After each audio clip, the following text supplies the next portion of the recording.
Ramai orang Malaysia tanya, kenapa Bitcoin asyik turun naik minggu ini?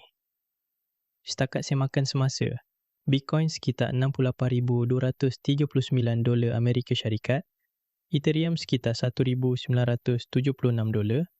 dan XRP lebih kurang $1.36. Nampak macam nombor jauh, tapi bila kita beli guna ringgit, turun naik itu jadi lebih terasa. Apa yang menggerakkan pasaran sekarang ialah gabungan geopolitik dan makro. Risiko konflik Iran dan ketegangan Timur Tengah tolak harga minyak naik, dan bila minyak naik, pelabur cepat masuk mod risk off. Mereka kurangkan aset berisiko termasuk kripto. Dalam keadaan itu, berita aliran dana pun jadi penting. Ada laporan ETF spot Bitcoin mencatat aliran keluar sekitar $228 juta Amerika Syarikat selepas harga Bitcoin tergelincir bawah 71,000. Tanda sebahagian pelabur institusi mula ambil untung atau kurangkan pendedahan. Sekarang kita tengok sudut Malaysia, yang paling mudah rasa, petrol dan diesel.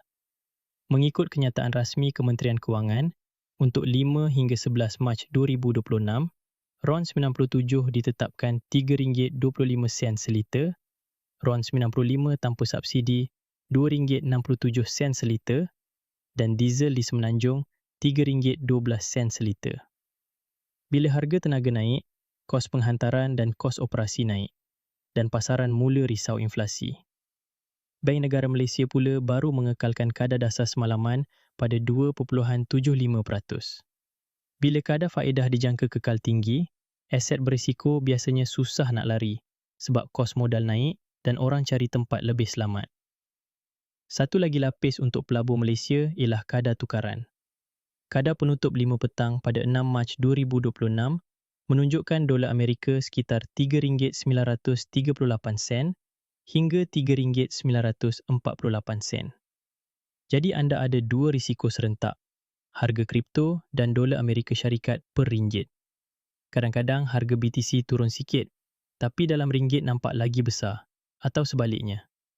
Dan jangan lupa altcoin. Bila sentimen lemah, banyak altcoin boleh jatuh lebih dalam. Ada analisis yang kata sebahagian besar altcoin kini dekat paras rendah sepanjang masa. Itu bukan bermaksud semuanya peluang, tapi isyarat risiko projek mati senyap juga wujud. Dalam minggu yang sama, ada juga kes penguatkuasaan di luar negara melibatkan dakwaan kecurian kripto puluhan juta dolar daripada dompet yang sepatutnya dijaga pihak ketiga. Itu pengingat keras. Risiko bukan hanya harga, tapi juga tempat simpan. Data aliran bursa pula menunjukkan ada pemindahan keluar Bitcoin yang besar dari beberapa platform, sesuatu yang biasanya ditafsir sebagai pelabur alih aset ke simpanan sendiri. Untuk pengguna Malaysia, minimum yang patut ada ialah pengesahan 2 faktor, semak alamat pengeluaran dan jangan simpan semua aset di satu platform. Kalau jumlah dah besar, belajar asas dompet kendiri dan frasa pemulihan. Jangan kongsi dengan sesiapa, jangan simpan dalam gambar awan. Kalau anda trader, kurangkan leverage bila berita geopolitik rancak. Kalau anda pelabur jangka panjang, kekal dengan pelan, pecahkan pembelian dan simpan aset dengan cara yang anda faham.